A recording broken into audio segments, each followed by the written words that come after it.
Buenas tardes. ¿Quiere ir abriendo su Biblia, por favor, en Lucas, capítulo 8, versículos 1 y 2?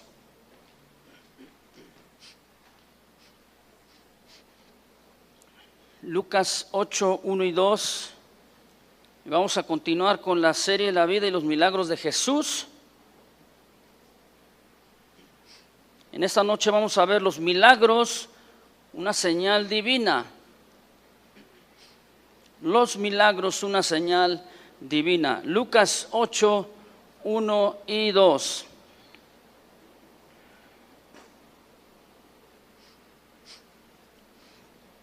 ¿Ya lo tiene? Léalo con su vista, por favor. Dice: aconteció después que Jesús iba por todas las ciudades y aldeas, predicando y anunciando el evangelio del reino de Dios, y los 12 con él, y algunas mujeres que habían sido sanadas de espíritus malos y de enfermedades, María, que se llamaba Magdalena, y de la que habían salido 7 demonios. Bien, de acuerdo a lo que vemos aquí en este pasaje, en el contexto de las Escrituras nos damos cuenta que Jesús, el Hijo de Dios, el Mesías, nuestro Salvador, tenía efectivamente muchos seguidores. Y estos seguidores día tras día iban aumentando cada vez más y más. Muchos de ellos eran muy sinceros, pero otros tantos le seguían por una conveniencia en su vida, por lo que Cristo pudiese darles en un cierto momento de sus vidas.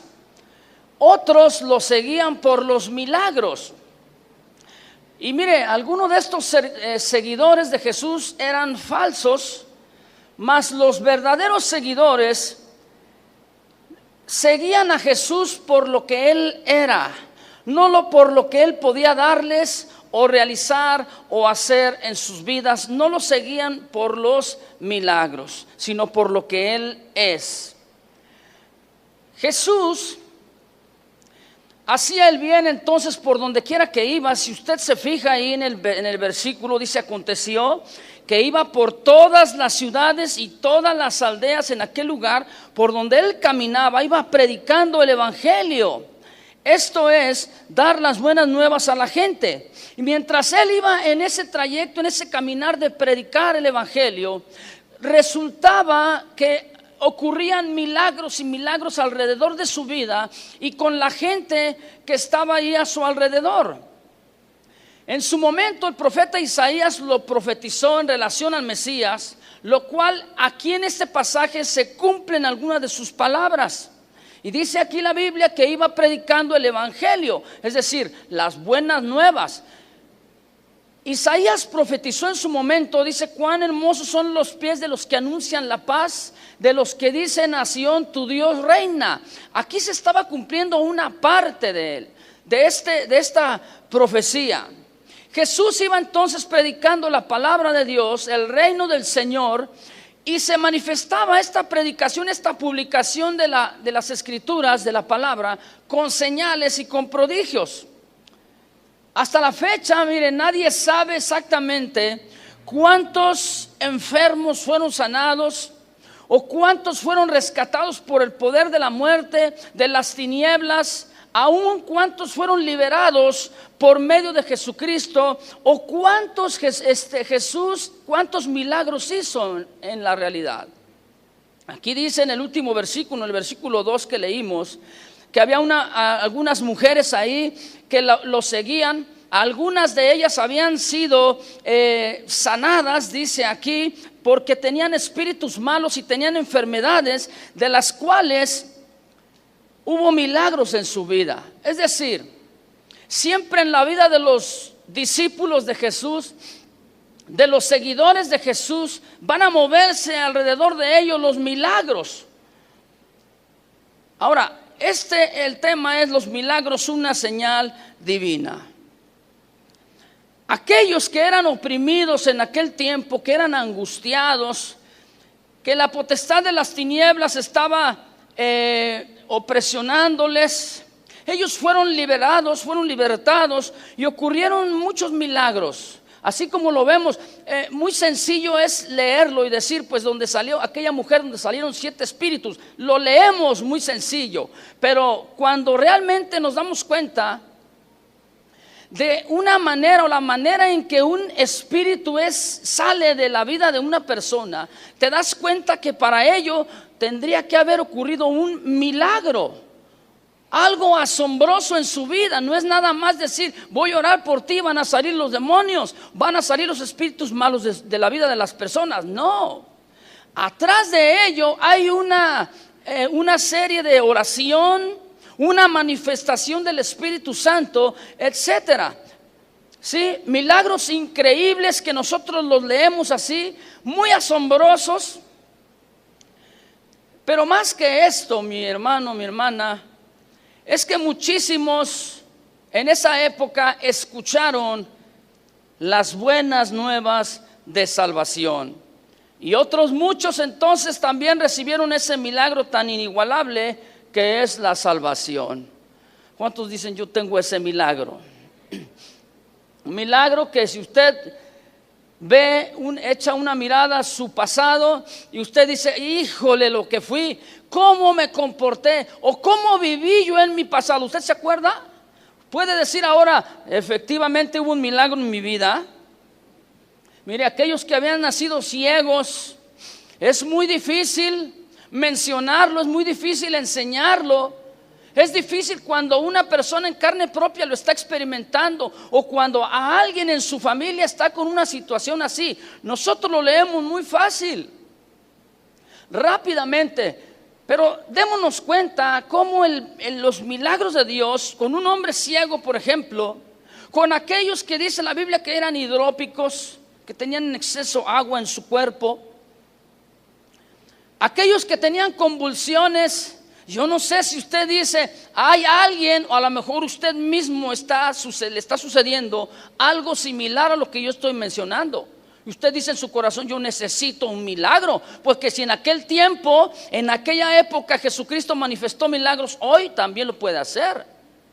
A lo mejor usted conoce a un ciego, un sordo, un cojo o un manco. Mire cuántas veces los discípulos vieron cuando dice la Biblia un manco. ¿Qué es un manco? A ver, dígamelo usted. ¿Es alguien que le falta qué? Un brazo, una mano.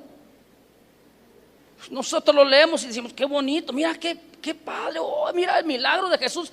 Sanó a un manco. ¿Qué quiere decir esto? Que él, cuando él oró, le salió nuevamente, le creció nuevamente una mano. Ahora imagínese que usted está en esa situación. Usted entonces pudiera decir, es verdaderamente inigualable este milagro que estoy viendo, que estoy sintiendo en mi vida, ¿sí o no? ¿Sí o no? Mire, tan así que la Biblia dice que aún también algunos muertos fueron resucitados. Imagínese usted el júbilo, la alegría que habría entonces en todas aquellas personas, aquellos seguidores de Cristo que experimentaron estas señales milagrosas en su vida de parte del Señor.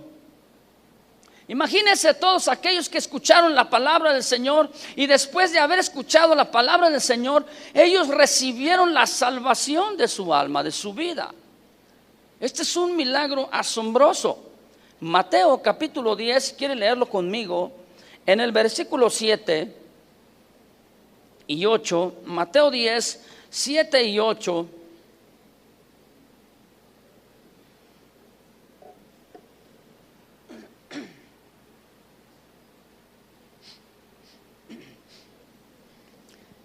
Si decimos, pues sí, es que todos esos milagros, todos esos acontecimientos, todas esas maravillas que se vieron, se manifestaron en la vida de Jesús, pues sí, es que Jesús es el Hijo de Dios. Pues sí, podemos entenderlo porque pues Él es el Mesías. Pero fíjese lo que dice Jesús en relación a sus seguidores. Y yo le pregunto antes de leer este versículo, ¿quién de aquí es seguidor de Jesús? ¿Quién de aquí es nacido de nuevo? Bueno, usted tiene el milagro de la salvación, entonces estos versículos son para usted. Fíjese que dice ahí, capítulo 10 de Mateo, versículos 7 y 8. Y yendo, es una orden, predicad diciendo, el reino de los cielos se ha acercado, sanad enfermos, limpiad leprosos, resucitad muertos, echad fuera demonios. Y fíjese lo que dice a continuación, de gracia recibisteis, dad de gracia. Este es el mandamiento de Jesucristo ahora para sus discípulos.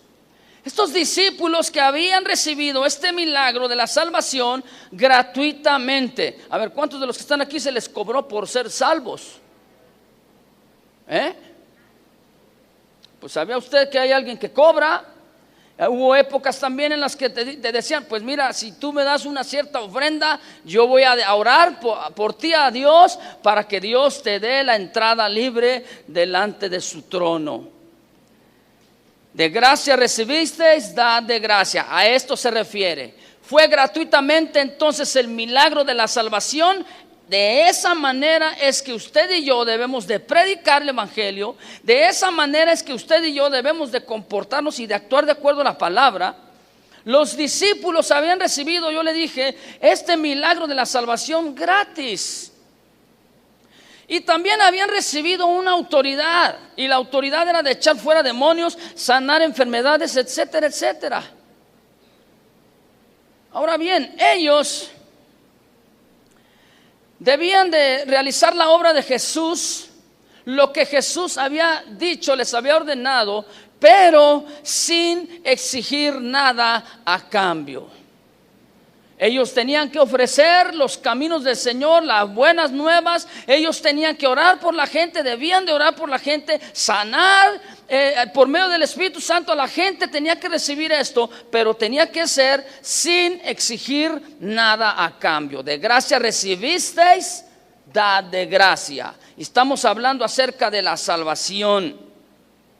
Ellos también, los discípulos, tenían la obligación de parte del Señor de dar sin esperar recibir. Esa era una obligación de los discípulos. Todo lo que ellos, los discípulos, pudiesen dar, lo que pudiesen ofrecer, tenía que ser gratuitamente, porque de esa manera habían recibido ellos. La salvación entonces es gratuita. Yo no entiendo ahora, hasta cobran por ir a alabar al Señor en ciertos lugares. Hasta cobran para que tú vayas y recibas un milagro del Señor. Te cobran para que alguien vaya y ore por ti, para que recibas algo de parte del Señor. No, mi hermano. De gracia recibimos, tenemos que dar de gracia. Algunos hasta los invitan a predicar la palabra, dicen, te invito a tal o cual lugar, y dicen, pues si me hospedas en cierto lugar, en cierto hotel, sí, si no, no voy. Es más, el agua que tomo tiene que ser de esa santurrona, ¿o cómo? ¿Cómo le llaman? Usted la conoce, ¿verdad? Si no es esa marca, entonces no.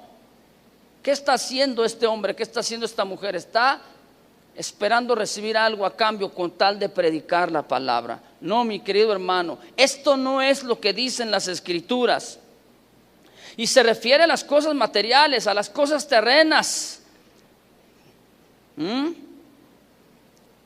No debemos de aceptar nada a cambio con tal de predicar la palabra del Señor. Es gratuito.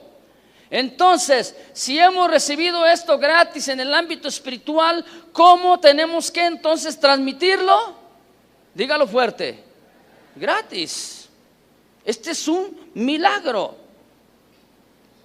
Para aceptar entonces y recibir la salvación, yo le dije y le repito, es gratuito. Porque las cosas espirituales no se pueden pagar, no se pueden comprar, son por gracia. ¿Verdad que sí? Y gracia quiere decir gratuitamente, como si fuera un presente o un regalo. Vamos a ver qué dice Santiago 1:7. Aquí Santiago muy claramente nos expone su mensaje diciendo, Santiago 1:7. Ahí lo lee usted. Dice: toda buena dádiva y todo don perfecto desciende de lo alto, del Padre de las luces, en el cual no hay mudanza ni sombra de variación. ¿Qué quiere decir? Que así como Dios actuó en el Antiguo Testamento o miles de años atrás, quiere decir que Dios es el mismo ayer, hoy y por siempre.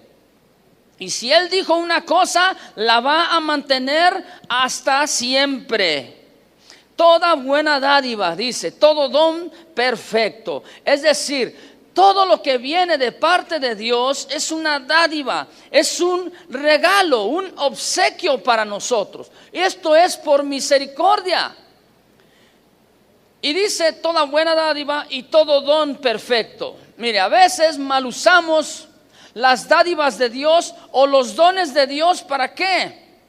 Para sacar un provecho económico o material de ello, sin entender que la Biblia dice que esto fue un regalo, un don, es algo que nos concede Dios gratuitamente sin merecerlo. Entonces, si usted y yo tenemos dones, si usted y yo tenemos buena dádiva de parte del Señor, tenemos que proyectar esto, ofrecer esto y dar esto de la misma manera que usted y yo lo recibimos. ¿No cree? Entonces dice todo don perfecto. Y esto quiere decir estar completo, satisfecho, perfecto, llegar a una madurez íntegra. Entonces, esto quiere decir que tenemos de parte del Señor todo.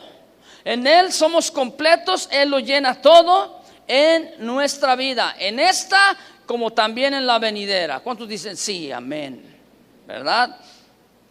Ahora bien, los discípulos, cuando ellos tenían que ir por las aldeas, o sea, tomar el ejemplo de Jesús, cuando ellos tenían que caminar por las aldeas, por los pueblos, por las ciudades, ellos tenían que ir de la misma manera que Jesús. Ir predicando el reino de Dios, ir proclamando las buenas nuevas, y si surgía a través de ese predicar un milagro, entonces tenían que hacerlo de manera gratuita. ¿Por qué? Porque así recibieron ellos también este milagro. Esta acción entonces de no cobrar por predicar el evangelio y el orar por la gente por un milagro, tenemos que hacerlo sinceramente. ¿Cuántos lo hacen? Usted ve a alguien que tiene una necesidad, ¿qué es lo que primero le dice a usted? Fíjese bien, aquí es donde a veces nos equivocamos en la manera de hacerlo. La Biblia dice primero es predicar el evangelio y después es orar por los enfermos.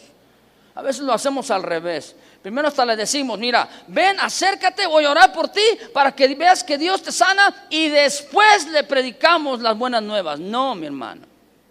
Primero son las buenas nuevas y después, si Dios quiere hacer un milagro en su vida, Él lo va a hacer. Eso es lo que dicen las Escrituras, gratuitamente.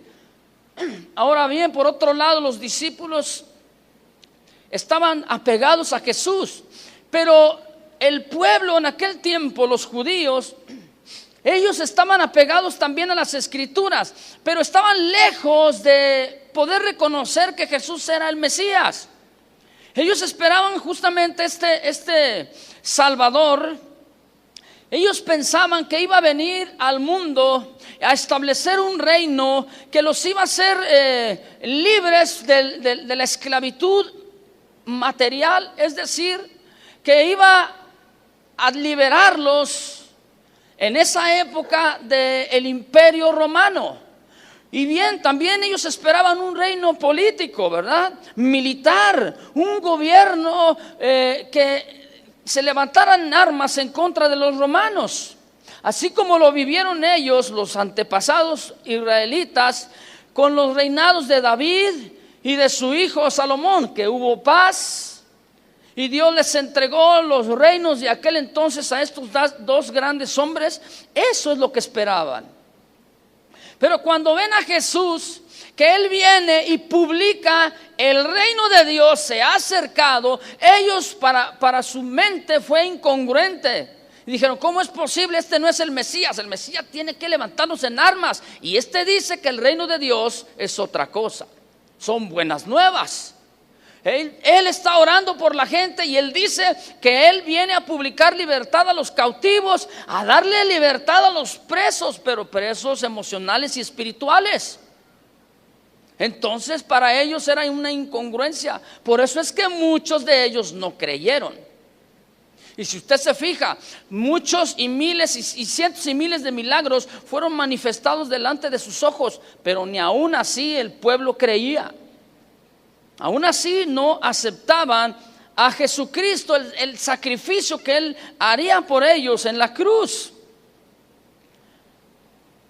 Ahora, es posible que muchos de los que estamos aquí hemos experimentado o hayamos experimentado algunas de estas cosas. Algunos milagros, la salvación, hemos recibido de parte del Señor por gracia, hemos dado por gracia. ¿Cuántos han experimentado algo de esto? Pero quiero decirle, el cristianismo no es por experiencias, porque luego muchos dicen, es que yo no he recibido la sanidad de tal cosa. Y queremos seguir a Dios esperando recibir el milagro o la transformación. No, mi hermano. Vamos a seguir a Jesucristo por lo que Él es, no por lo que Él nos da. Si Él quiere darnos en ese caminar, pues es porque es su voluntad. ¿No lo cree? Entonces, estando delante de los discípulos, estos al ver estas cosas tan increíbles, al ver cómo las escrituras se estaban cumpliendo vez tras vez, ellos habían leído y ellos veían y expresaban diciendo, estas son cosas inigualables. Nunca se habían imaginado que este tipo de sucesos, de acontecimientos, ocurrirían delante de sus propios ojos. Mucho menos cuando Jesús les dice, vayan por el mundo y prediquen el evangelio. El que creyere y fuere bautizado será salvo. Y sobre los enfermos impondrán sus manos y sanarán. Etcétera, etcétera, etcétera. Usted se sabe ese pasaje. Usted puede estudiarlo más a profundidad. Pero nos damos cuenta cómo más allá fue Jesucristo. Todavía Jesús, su enseñanza era de que ellos mismos realizarían, cada uno de nosotros realizaríamos entonces estos milagros. Pero primero tendría que ser predicado este milagro de las buenas nuevas, que es la salvación. Entonces los milagros son una señal divina. Jesús dijo, mayores cosas que estas haréis, si crees. ¿Cuántos creen? Muchas veces pocos son los que creemos en el milagro de Dios. Y decimos, es que esto fue del pasado. Ahora en el presente, pues no, ya no, Dios no se mueve de esta manera. Una manifestación milagrosa es de parte de Dios una acción hermosa. Bien, pues a medida que pasaba el tiempo y los discípulos veían cada vez todos estos acontecimientos, Jesús comenzó a referirles palabras como estas, diciéndoles que era necesario que Él muriera, era necesario que Él resucitara después. Ellos estaban pensando, ellos querían, los discípulos, que el ministerio de Jesús continuase para siempre. Ellos no querían que se apartara Jesucristo. Ellos no estaban pensando, no te vayas, Jesucristo, aquí quédate siempre. Porque estaban pensando de una manera un tanto orgullosa, egoísta. Si usted se recuerda aquel ejemplo cuando dice la Escritura que Jesús toma a Pedro, Jacobo y Juan y van allá a la montaña, comienza Jesús a orar y hay una transfiguración de Jesucristo y se presenta con él Moisés y Elías, es decir, el representante de los profetas y representante de la ley. Había 3 ahí en esa transfiguración. Dice la Biblia que sus ropas eran blancas, resplandecientes. Entonces aquellos 3, Pedro, Jacobo y Juan, egoístamente, ¿qué fue lo que dijeron? Ay, van con Jesús y le dicen: Señor, si quieres hacemos 3 enramadas, una para ti, una para Moisés y una para Elías, y aquí nos quedamos. Aquí podemos estar en la presencia de Dios. Mira qué bonito. Aquí ni hambre me da. Ese estaban hablando que egoístamente. Cuando baja Jesús le dice: no, no es así, las cosas no son así. Por eso es que San Juan después en sus cartas él dice: lo que hemos visto y oído, lo que palparon nuestras manos tocante al verbo de vida, eso os anunciamos. Es decir, por gracia recibimos un cierto milagro, por gracia recibimos el milagro de la salvación. Este es el plan de Dios para la gente. ¿Sabía usted? No es que usted se quede con la salvación. Los discípulos pensaban que para siempre estaría Jesucristo en la tierra, pero Jesús tenía otro plan, y para ellos era muy difícil entenderlo en ese momento. Sabía Jesucristo muy bien que su ministerio, ese ministerio que maravillaba tanto a los discípulos y que delante de la gente era muy extraordinario, este ministerio era limitado aquí en la tierra. Yo le explico por qué. Es decir, la obra de Jesús aquí en la tierra, hablando personalmente de Jesús, la obra de sus propias manos tendría un final aquí en la tierra. Tenía que partir. Por eso le dijo a los discípulos: es necesario que yo me vaya, pero les voy a enviar al Consolador. Este Consolador les va a guiar, les va a conducir, les va a recordar todo lo que yo les he enseñado. Les conviene que yo me vaya. Ahora bien, ahora el ministerio que usted y yo desempeñamos aquí en la tierra es guiado y movido por el Espíritu Santo. Este Espíritu Santo al cual Jesucristo se refirió, el cual Jesucristo envió, justamente ¿para qué? Para hacer mostrar a la gente de 3 cosas: de pecado, de justicia y de juicio. ¿Cuál es la obra del Espíritu Santo entonces? Redarguir a la gente, repítalo conmigo: de pecado, de justicia y de juicio. Nunca la palabra de Dios dice de los milagros. Los milagros son una señal.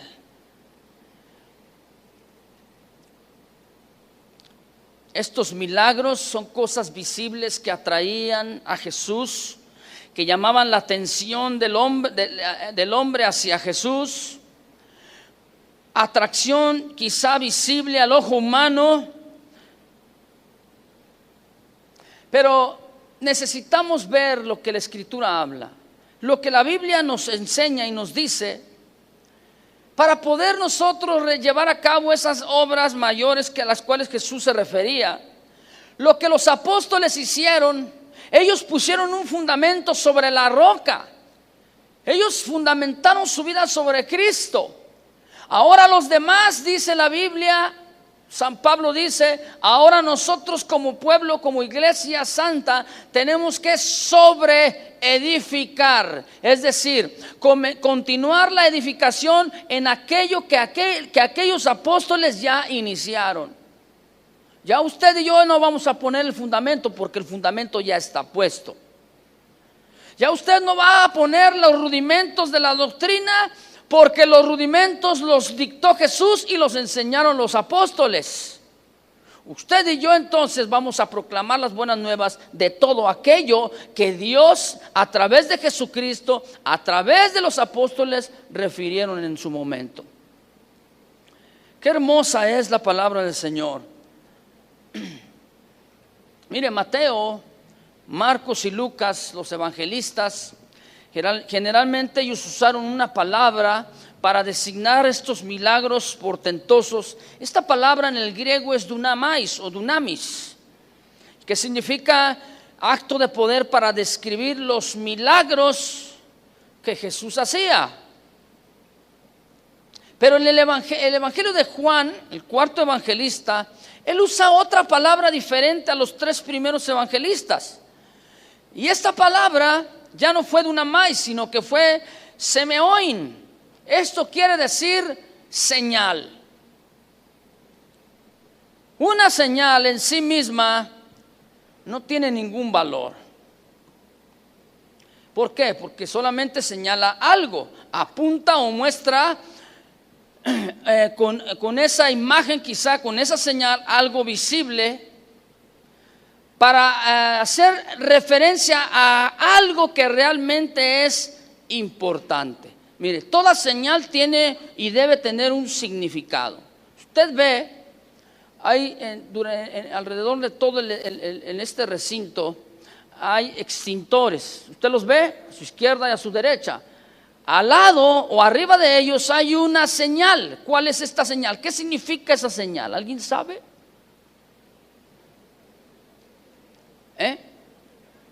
Le está anunciando, nos están diciendo esta señal. Aquí abajo, aquí donde está la flechita, hay un extintor. Ahora, fíjese usted, en sí misma la señal no tiene valor, pero la señal apunta a la realidad, que es el extintor. Porque si supongamos, ojalá no suceda, pero supongamos que comienza a prenderse aquí alguna cierta parte del auditorio, ¿usted qué va a agarrar o qué va a tomar en sus manos para apagar ese fuego? ¿La señal o el extintor? No se oye. Usted agarra la señal, va a hacer que el fuego crezca y para apagar, va a crecer. Pero si usted toma el extintor, lo que es la realidad, eso le va a ayudar ¿a qué? A apagar el fuego. Entonces, cuando es como un ejemplo que le doy, cuando uno está viajando, ¿cuántos han viajado? A algunos les gusta viajar, a otros no. Usted va viajando, usted va en el vehículo, va en el auto, vamos a pensar que usted va rumbo a Puerto Vallarta. ¿Cuántos les gustaría ir a Puerto Vallarta? Como 4. ¿Y si le regalan el viaje, qué? Ahora sí levantaron la mano, ¿verdad? Ahora sí. ¿Cuántos quisieran ir allá a Puerto Vallarta? Bueno, todavía no quieren algunos. Pero está bien, cada quien su religión, dice. Entonces, mire, usted piense. Usted está viajando, va hacia un destino, o alguna dirección en especial. Usted no se detiene cuando ve una señal, ¿verdad que no? Esa señal le está indicando lo que usted tiene que hacer, o le está indicando el destino final. Usted ve una señal que dice 80 kilómetros por hora. ¿Qué quiere decir esa señal? Que usted debe ir conduciendo a 80 kilómetros por hora. Usted ve la señal, no se detiene enfrente de ella para leerla y para observarla, ¿verdad que no? No, usted tiene que entender, tiene que descifrar la señal, tiene que comprenderla y pasarla. No tiene que detenerse en la señal. Entonces, usted ve cada vez, va en su viaje y cada vez va viendo señales. Está como aquellas carreteras, no sé si usted le ha tocado, pero en una ocasión íbamos ya oscureciendo, íbamos en la carretera, íbamos en el auto y de repente dice, pues en la noche usted va, ¿qué se va a pensar? No, pero hay un letrero, entonces ya a lo lejos lo vemos y está así medio borroso y cuando nos acercamos dice, tope. Y está una flecha así, dice tope. Pues ya cuando lo pasamos, dijimos, ¿ya para qué? O sea, esa señal no estaba indicando correctamente lo que había. Hay otras señales que dicen, precaución, tope a 500 metros. Te vas acercando y dicen, precaución, tope a 200 metros. Entonces tú ya vas con una precaución diciendo, ya mero llega el tope. Pero no te das, no te imaginas que una señal te va, en lugar de guiarte correctamente, te va a desviar o te va a hacer un destrozo en tu vehículo o en tu vida, ¿verdad que no? Entonces, tú vas viendo las señales, entonces ¿qué piensas? Voy en dirección correcta, voy hacia mi destino, te da gozo y te dice, tú dices, ay, sales de Guadalajara y te dice 485 kilómetros a Puerto Vallarta, y tú dices, híjole, 4 horas y media, 5 horas, depende cómo manejes. Y poco a poco te va a decir 200 kilómetros y 125, tú dices, y ya te va dando gusto, ¿a poco no? ¿Por qué? Porque dices, ya mero llego, ya mero me voy a topar con mi destino. Eso es lo que la señal nos va dictando. Vamos viajando hasta que lleguemos a ese propósito por el cual estamos viajando. Ahora bien, señales que apuntan a lugares que no existen no tienen ningún valor. ¿Sabía usted? ¿Usted ha visto ese tipo de señalamientos? Va en la carretera y luego usted ve un señalamiento donde está un muñequito ahí, un monito con una palita y un casco, está así. ¿Lo ha visto? ¿Qué significa eso? Cuidado, están trabajando. Entonces tú bajas la velocidad y pasas 1 kilómetro y nada. Esa es una señal que no sirve. ¿Le ha sucedido o nada más a mí? La Biblia, entonces, hablando de señales, la Biblia es muy clara y menciona unas palabras que se llaman los majanos altos. Yo le explico qué son los majanos altos. Estos majanos eran señales que se usaban en la antigüedad, y bueno, iban con el propósito, estos señalamientos, estos majanos altos, los levantaban, los erigían ahí, amontonaban piedras, rocas, una encima de otra hasta llegar a una cierta altura. Los ponían, los levantaban y los construían en ciertos lugares específicos. ¿Para qué? Para que a lo lejos se pudiese ver aquel majano alto.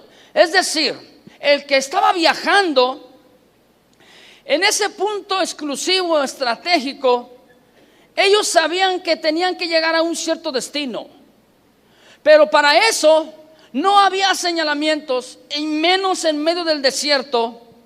Ellos, para poder trasladarse de un lugar a otro, entonces se guiaban por esas señales. Estaba el viento feo, estaba las tinieblas o lo que usted piense. Ellos entonces se guiaban, y para no desviarse, para no equivocarse, ellos veían la señal y decían, a veces ese majano está alto, es más arriba de nuestra estatura, más arriba, como si fuese un edificio. Entonces a lo lejos decían, esa es la dirección que voy a tomar. Voy en rumbo a tal pueblo, a tal ciudad o a tal camino. Entonces estaban los majanos y decían, tengo que tomar este majano y después tengo que tomar aquel y después tengo que tomar aquel. Esa era la manera en que ellos se conducían con las señales. Cuando ellos hacían esto, ellos se mantenían en una seguridad, porque era inevitable, porque nadie en la noche, o cuando menos pensaba, nadie quitaba el majano y lo cambiaba por acá 10 metros o 15 metros, porque usted sabe que 15 metros, si usted se desvía en el desierto, se pierde. ¿Cuántos sabían esto? ¿No lo sabía? Entonces, los viajeros estaban seguros. Veían el majano alto y decían, por aquí es el rumbo, este es mi destino. De la misma manera, en nuestras vidas, los milagros son tan solo señales divinas para andar en el camino de Dios. Una señal, fíjese bien. Una señal para andar en el camino. No es, las señales no son el camino. Jesús dijo, yo soy el camino, no las señales. Entonces, Jesucristo es el destino final, no la señal. Juan el Bautista, cuando él estuvo en su ministerio, comentó, él predicó que Cristo o el Mesías, él se iba a manifestar delante del pueblo. ¿Cómo? De una manera especial, con señales y con prodigios. Y dice la Biblia que Juan fue uno de los que dieron testimonio de Jesús. ¿Sí? Dice, él dijo: yo soy aquel que fui enviado para preparar el camino. Yo no soy el camino, Él es el camino. Soy como una lámpara, Él es la luz. Yo soy la lámpara, Él es la luz. Y a veces lo hacemos al revés. Pensamos mal. Por eso es que a veces, en lugar de buscar a Jesús, ¿qué es lo que busca el hombre? Las señales. ¿Y sabías tú que hay muchas señales inexistentes que no apuntan a nada? No tienen en sí un valor. Entonces este Juan dio testimonio de Jesús y manifestó que Jesús, él era el Mesías. Juan tuvo esta gran responsabilidad, una difícil tarea: preparar el pueblo, el corazón del pueblo. ¿Sí? ¿Para qué? Para que el pueblo recibiese al Mesías. Y este llamado fue en que él debía de predicar la palabra de Dios para arrepentimiento. Arrepentíos de sus pecados. Este era el mensaje de Juan el Bautista. Juan, si tú te fijas, no realizó milagros y prodigios. Él se dedicó a predicar la palabra. El que realizó los milagros y los prodigios fue Jesucristo. ¿Por qué? Porque ya estaba el camino preparado.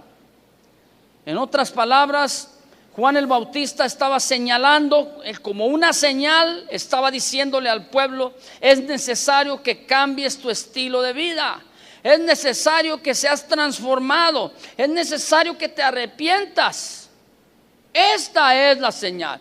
¿Cómo puede usted saber que alguien es nacido de nuevo? Porque está arrepentido. No tan solamente redarguido, porque alguien que está redarguido lo vuelve a hacer. Alguien que verdaderamente está arrepentido, esta es una señal de que ha nacido de nuevo, de que un milagro de salvación ha entrado en su vida. ¿Cuántos de aquí tienen ese milagro, esa señal? Ahora, era necesario que Juan el Bautista predicara de esta manera. Él fue pregonero de justicia. Él decía: arrepentíos, pero él no podía perdonar los pecados. Él les insistía y les exhortaba al pueblo: arrepiéntanse de sus pecados. Pero el que iba a perdonar sus pecados era Jesucristo. Él era una señal que apuntaba, y él, cuando lo veían a él, inmediatamente volteaba su vista, y volteaba su rostro, volteaba todo su ser y decía: este es el Cordero de Dios que quita los pecados del mundo. Como diciendo: a mí no me veas, yo solamente soy un instrumento, soy una señal. Tú tienes que ver a quién. ¿A quién? A Jesucristo. Él es el dador de las señales. Por eso Él les dijo: tienen que bautizarse. Y este también es una señal. Aquel que ha creído, hay una disposición en el corazón. ¿Para qué? Para ser diferente. Y el hecho de ser diferente lo vas a manifestar a través del bautismo. Es un testimonio de un cambio de vida. Mateo 3, 1 y 2. ¿Lo quieres leer conmigo?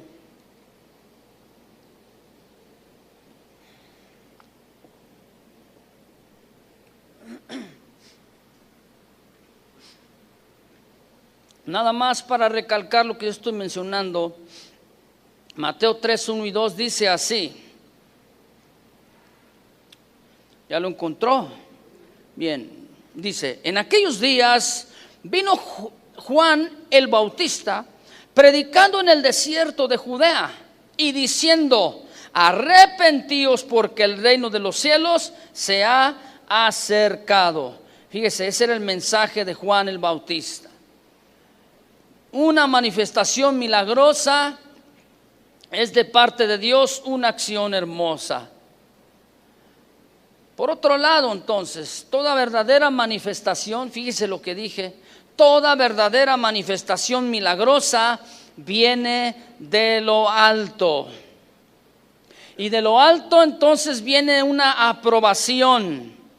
Y de lo alto viene también una complacencia.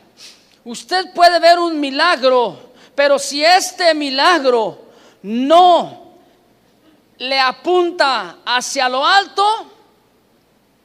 es entonces esa manifestación milagrosa no es de parte del Señor. Espero que usted me esté entendiendo.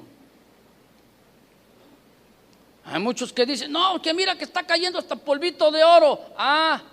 ¿Qué te está realizando el que caiga polvo de oro? ¿A cuántos les salvó el polvo de oro? ¿A cuántos les perdonó sus pecados el polvo de oro? ¿A cuántos los transformó el polvo de oro? A nadie. Me expliqué entonces. Si usted se está dando cuenta, eso es lo que dice la Escritura. Mateo 3, 16 y 17, yo se lo leo si usted gusta. O bueno, búsquelo. Estoy hablando entonces que la manifestación verdadera, milagrosa, viene de lo alto. Fíjese cómo dice ahí, Mateo 3, 16 y 17.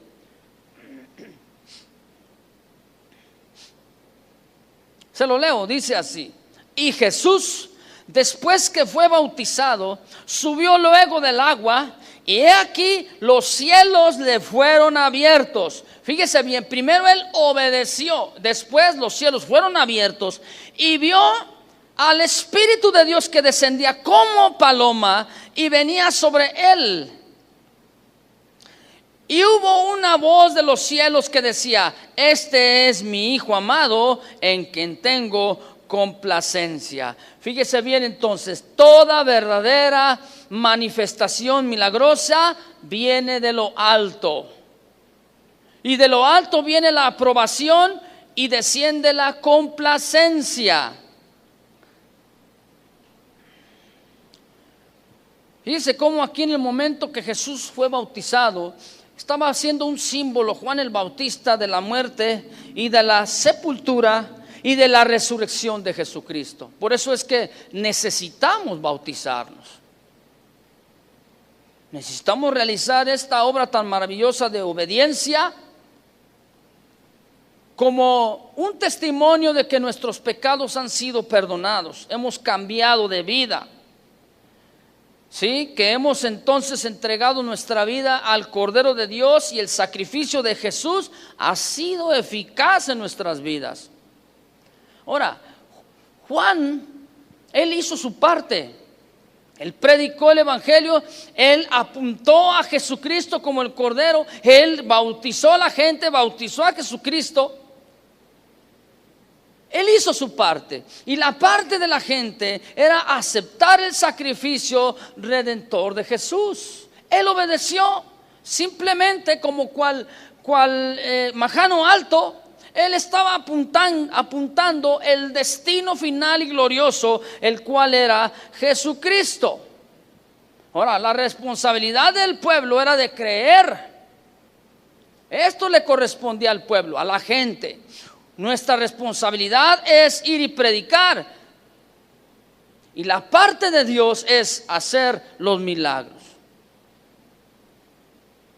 Estos milagros que se manifiestan día tras día a través y como producto de la predicación de la palabra del Evangelio. Quiero recalcarle algo. Si en una congregación, en un púlpito, en un lugar, si no hay la predicación del Evangelio, si no hay la publicación de las buenas nuevas, y solamente hay milagros, cuidado, porque se está perdiendo el enfoque, se está desviando del camino verdadero. Si no hay predicación de la palabra y hay puros milagros, quiere decir que esas señales te están desviando del verdadero camino.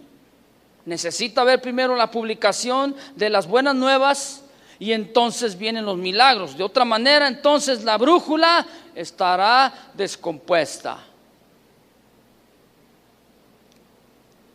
Entonces la manifestación gloriosa le corresponde a Dios.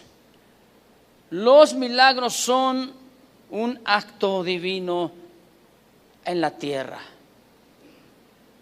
Él abrió los cielos, hizo descender el Espíritu Santo en forma de paloma. ¡Qué milagro!, ¿sí o no? El hombre cree, Dios obra, el hombre obedece y Dios se manifiesta. Entonces Él se agrada y dice: este es mi Hijo amado, en el cual tengo complacencia. Entendamos bien, mis amados hermanos, que el hombre no puede abrir los cielos. Dios sí. ¿Sí lo entendió? Hay muchos en nuestra época, en nuestra generación, que se paran ahí y dicen: vamos a abrir los cielos, y dile: cielos, ábrete, y tú, luna, y que esto, que hay el norte da acá, y que el sur da acá. Espérame, ¿quién es el único que puede hacerlo? ¿Quién? Dios. Usted obedezca, haga lo que la Biblia dice. Juan 3:30, yo se lo leo, no lo busque, no es necesario, se lo menciono. Juan el Bautista en su ministerio dice: es necesario que Él crezca, pero que yo mengüe. En otras palabras, es indispensable que Jesucristo se vea, se manifieste y que mi vida desaparezca. Fíjese, esta es una señal. ¿Por qué? Porque la señal apunta a lo verdadero, a lo más importante, en este caso, que es Jesucristo. El propósito entonces de la predicación del Evangelio no son las señales, no son los prodigios. El propósito es levantar a Jesucristo. Es necesario que Él crezca y que nosotros vayamos desapareciendo. ¿Cuál es el propósito entonces de las señales, de los prodigios? El propósito son de levantar a Jesús, no levantarnos a nosotros mismos, no levantar una iglesia, no levantar un ministerio, es levantar a Jesús. Ese es el propósito. Quien debe verse en una predicación, en una iglesia, en una vida, no son las señales. Quien debe verse es Jesucristo. Quien debe crecer es Jesús, no nosotros. Cristo mismo dijo: cuando el Hijo del Hombre fuere levantado, a todos atraerá hacia sí. Una manifestación milagrosa es de parte de Dios una acción hermosa. Cierre sus ojos un momento, por favor.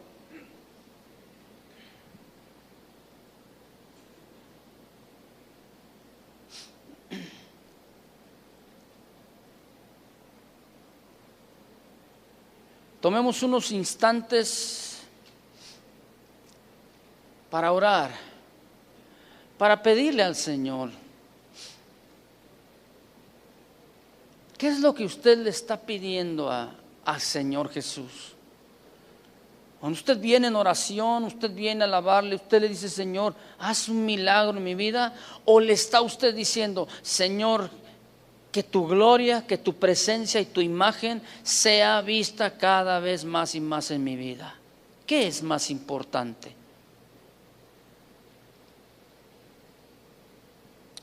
Gracias, Señor, por la vida que nos das. Gracias, Señor, por la gracia derramada, porque toda buena dádiva, todo don perfecto desciende de ti, Señor. Te damos gloria, te damos honra, Señor. Gracias por tu palabra, porque es viva, es eficaz. Y gracias porque nos enseñas. Y tu palabra nos dicta lo que debemos hacer, Señor. Si hay o no hay milagros, no es el enfoque, Señor. No es lo importante. Lo importante es que tú estés con nosotros. Gracias, Señor. En el nombre de Jesús estamos agradecidos porque cosas maravillosas, Señor, veremos. Cosas grandes, poderosas, si tú así lo deseas. porque tú responderás de esta manera, Señor. Tenemos que actuar. Si necesitamos abrir el mar, necesitamos creer. Si hay circunstancias difíciles en nuestras vidas, no debemos de enfocarnos en el milagro, Señor, sino en ti. Si nosotros vivimos una vida en ti, Señor, los milagros se van a manifestar solitos. Ayúdanos, Señor, a vivir una vida íntima contigo. Y si vivimos una vida íntima contigo, viviremos una vida llena de milagros. Gracias, Señor, en el nombre precioso de Jesús. Amén. Amén.